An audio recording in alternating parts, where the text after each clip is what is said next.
Hey guys, twice in one day. So I'm gonna make, I decided to make the broccoli cheddar soup in the quick cooker. And I just want to show you guys, check out this beautiful bread that I made earlier, the beer bread. Doesn't it look amazing? Can't wait to eat that. So, broccoli cheddar soup in the quick cooker. I have it set on saute, it's been warming up for 3 minutes. And I have like a tablespoon of butter and a little bit of olive oil in there. So now I have my onion here. I'm just going to kind of quarter it and throw it in the manual food processor here. Ooh, that's getting pretty hot in there. It's starting to spit at me. That's not very nice. And I have some cloves of garlic already in, but I want to show you guys this thing. This is the garlic peeler, because this thing's amazing. I just got it the other day and I almost didn't buy it. So I'm so happy I did. So you put your garlic pieces in there and you just roll it and it peels them. Careful, babes. That's like spitting. It peels it right off for you. Isn't that amazing?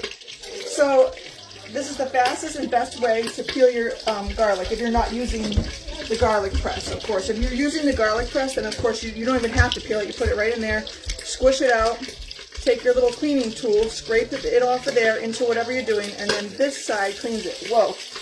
All right, we gotta get this going here. So I'm putting the garlic right in here with the onions. And we're going to just chop it up in the manual food processor. Is that straight? I think it is. Maybe it's not because it's not going in. There we go. Alright, I'm going to unlock it. Or just going to pump it and chop up our onion. The recipe says finely chopped onion, so that's kind of what we're going for here. What are you cooking tonight? Broccoli cheddar soup. I never made it in the quick cooker, so this is the first. So... that needs a little more. There's a little bit more up there at the top. Okay, now I'm gonna just take the there's a couple chunks that didn't get cut up there, but that's okay. I'm just gonna take this out now, the middle part. One more bigger chunk there, and you see that? Chop the garlic right up with the onion, and I'm just gonna put that right in here. Ooh. You hear that sizzle? No. How can you not hear the sizzle, right? So the recipe calls for a table. I'm doubling my recipe, as you always know. Is this like an instant pot? Yes, this is the quick cooker is our pressure cooker. And it's just, yeah, it's the pressure cooker. So yeah, same thing as an instant pot. So, woo, I didn't expect that to make me tear up here, but wow, that's strong. So, regular recipe, 1 tablespoon butter, 1 finely chopped onion. So we're going to saute this for a minute. Why? So I just had this preheated to saute for about 3 minutes. Then I added the stuff, and it was on the saute with the butter, about a tablespoon of butter and some olive oil in there. And then I threw the onions in. So we're going to let that cook for a minute. You know what? I'm going to chop these up again. Might as well, right? I'm not going to waste them. So again, this is the manual food processor. Whoop, there we go. This is the best thing. I guess it's the best thing for chopping onions if you have like a lot of onions in there, because it doesn't. It's kind of just throwing them around in there, but that's okay. That's okay. I'll just chop those up with my hand because it did chop it a little more. So I'm just gonna add those in there. This is making me cry. I didn't expect that. I'm gonna chop this piece up a little more. This is the coated chef's knife that I'm using here. I love this thing. If you're looking for a good sharp knife but can't invest in the forged cutlery, this is the way. The coated knives are the way to go. They each come with the holders, and they have all the different sizes. Love your garlic press and the peeler. Yes, the peeler. Where did I just put it? I am so impressed with this thing. I'd never used one before. I almost didn't even buy it, but then I was like, I'm just gonna go for it. I'm so glad I did because I love it. So, I just got to rinse my hands real quick. Hold on. So, these are sauteing a bit. And now we're going to add, again, my recipe is double, so I'm actually adding a cup of butter, which is a lot of butter, right? Like, that's like a lot of butter. So, normal recipe is half a cup of butter. And then I'm going to let this cook in there a little bit. Let the butter melt down. And then we're going to whisk in some flour. gonna grab my whisk. I know I always forget something. When this is done melting here, we're gonna whisk in the flour. Let's see, making sure I'm not missing any comments here. I actually have like almost, it's a little more than double the amount of broccoli right there, but you know, oh well, I love broccoli. We love broccoli. We're big broccoli eaters here. So my butter is just melting here, and it's almost done. As soon as the butter's melted, we're going to add the flour and whisk it in to make like, you know, like a paste, not a paste, but to use it as a thickener for the soup, because it's a broccoli cheddar soup. So I'm sure you can hear all the craziness in the background here. And this is why I tell people all the time, anybody can do this job. I mean, you have to cook for your family or yourself anyway, right? Why not just do a video or two here and there, or take some pictures of the food you're making and throw it online. Call it a day and get a paycheck from it. Okay, my butter is good here. I'm going to add half a cup of flour because, again, it's double. So normal recipe is 1/4 cup. I'm going to just whisk this in here. And pretty soon is going to come the really easy part here. This is like the hardest part of the whole thing, the whole recipe with cooking in the quick cooker. So I'm whisking it in here, kind of letting it cook a minute. So you add the flour, you whisk it for 1 minute, it says. And that's going to help thicken your soup. And this is the same as what you would do if you were cooking this on the stove, with, you know, to make the thickener for it. Okay. So now I'm going to add some seasonings now, and then I'm going to whisk that in, and then we're going to add the broccoli and stuff. So we have, let's see, 1/4 teaspoon of paprika. So again, the doubled recipe would be 1/2 teaspoon of paprika.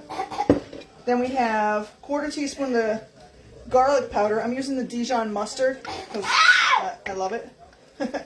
So, and that's a heaping 1/4 teaspoon because I really like this stuff and I like the flavor it gives.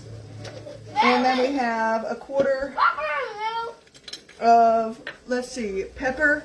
Okay, 1/2 pepper and some salt. So this is a salt, pepper, garlic mix. So I'm just gonna do this one.